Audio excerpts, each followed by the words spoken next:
বিশেষ দিন সময় আমরা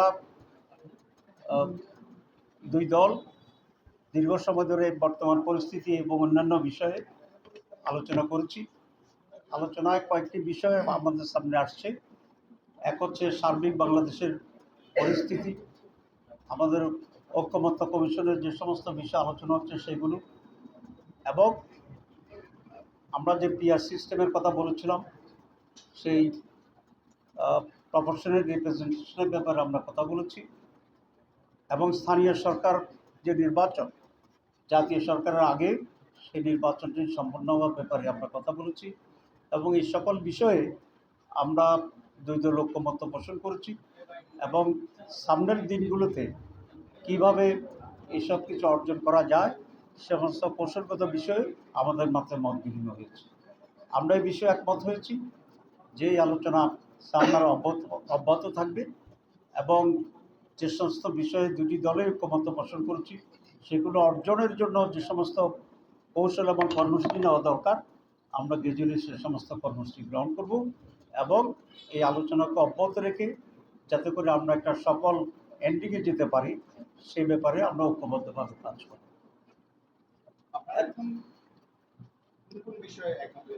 আমি আমার ব্রিফিংয়ে আমি খুব কনসাইসলি এটা বলছি। এখন যে আমাদের খুবই জনপ্রিয় এবং পরিচিত মুখ যিনি আজকে কাউন্টার ওনার দলের প্রতিনিধিত্ব করতেছেন, তিনিও সংক্ষেপে একটু ব্রিফ করবেন। ব্রিফ করার পরে আমরা প্রশ্নের জবাব।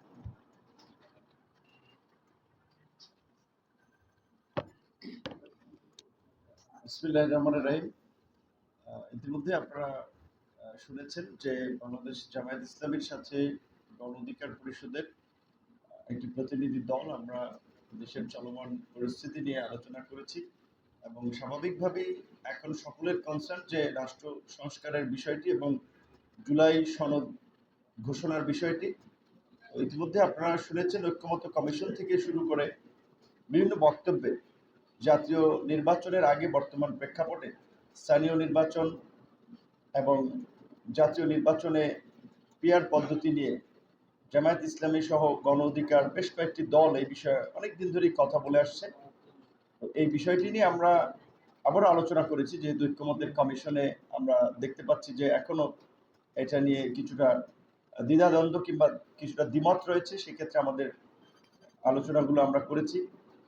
পাশাপাশি ফ্যাসিবাদের পতনের পরে মানুষের যে একটা ইতিবাচক পরিবর্তনের স্বপ্ন বাংলাদেশে বর্তমান প্রেক্ষাপটে যে বিষয়টি নিয়ে সাধারণ মানুষ খুব অতিষ্ঠ এবং অনেকে ক্ষুব্ধ হচ্ছে যে বিভিন্ন জায়গায় দলবাজি, দখলবাজি, চাঁদাবাজি, দুর্নীতি এগুলো বন্ধে এবং এগুলোর প্রতিকারে আমরা পরস্পর কীভাবে কাজ করতে পারি, এবং স্বাভাবিকভাবেই দেশের চলমান পরিস্থিতি থেকে শুরু করে আগামী জাতীয় নির্বাচন সব বিষয়গুলো নিয়ে আলাপ আলোচনা হয়েছে, এবং দেশ জাতির বৃহত্তর স্বার্থে এই জুলাইয়ের অংশীজনরা আমরা কিভাবে পরস্পর কাজ করতে পারি সেই বিষয়গুলো নিয়েও আলাপ আলোচনা হয়েছে।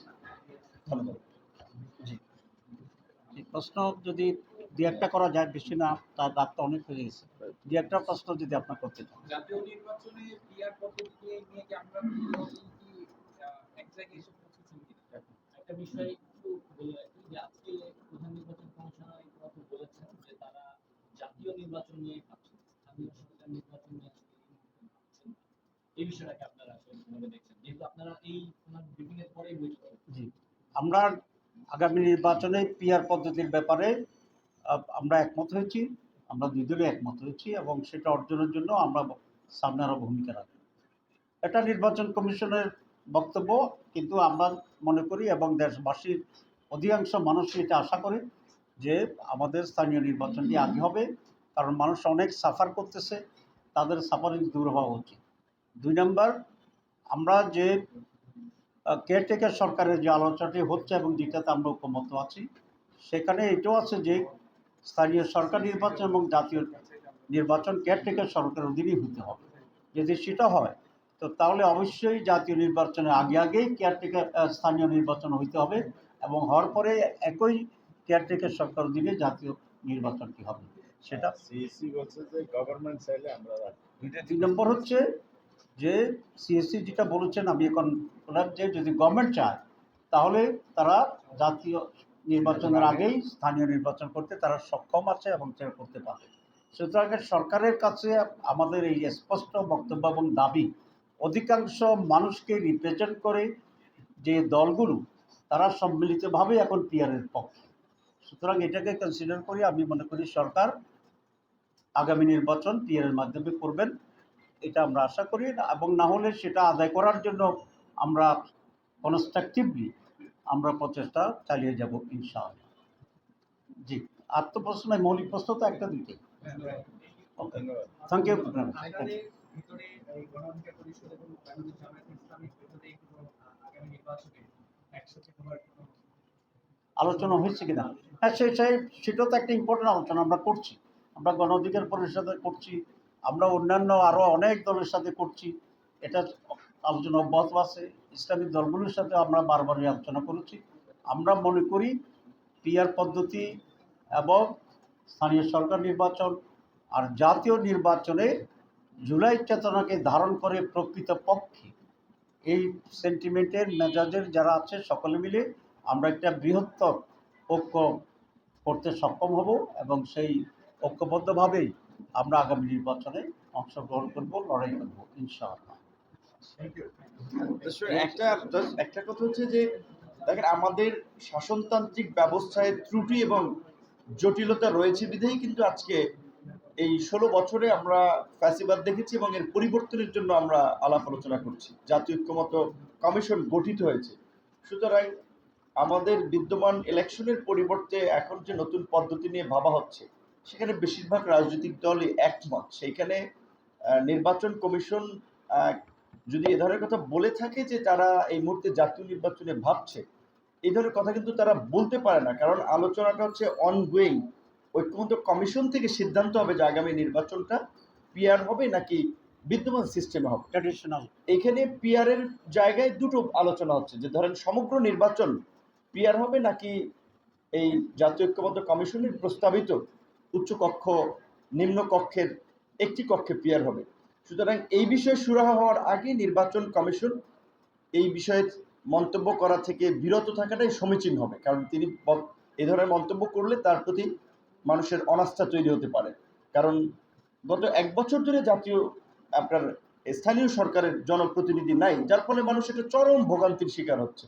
এবং আপনারা লক্ষ্য করছেন যে সরকারের উন্নয়ন কর্মকাণ্ড মানুষের সামনে যেভাবে দৃশ্যমান হওয়া দরকার, নির্বাচিত প্রতিনিধি না থাকার ফলে সেটিও হচ্ছে না। সুতরাং স্থানীয় নির্বাচনটাও তো এই মুহূর্তে জরুরি, এবং যেই সরকারের বা যেই কমিশনের মাধ্যমে আমরা বিশেষ করে জাতীয় নির্বাচন করতে চাই, তাদের কাছে যদি স্থানীয় নির্বাচন আমরা চাই, সেটা তো অন্যায় কিংবা অমূলক নয়। এবং তার ভাই যেটা বলেছে যে বর্তমান যে কেয়ারটেকার গভর্নমেন্টের পদ্ধতি, যেটি নিয়ে আমরা আগামীকালকের আলোচনার এজেন্ডা আছে আমাদের, সেখানে কিন্তু এই আলোচনাটা আছে, যেহেতু দলীয় সরকারের অধীনে প্রত্যেকটি স্থানীয় নির্বাচনেও একটা অসম্ভব রকমের প্রভাব এবং কর্তৃত্ব থাকে। সরকার গঠনের পর প্রশাসন কার্যত তার নিয়ন্ত্রণে চলে। সেই জায়গা থেকে এই কেয়ারটেকার সরকারের সময়ই আপনার লোকাল গভর্নমেন্টের ইলেকশনগুলো করার বিষয় নিয়েও কিন্তু আলোচনা আছে। সুতরাং সেই জায়গা থেকে স্থানীয় নির্বাচন তো এই গভর্নমেন্টের বা এই সময় হতে পারে, নির্বাচন কমিশনকে সেটিও ভাবতে হবে। ধন্যবাদ।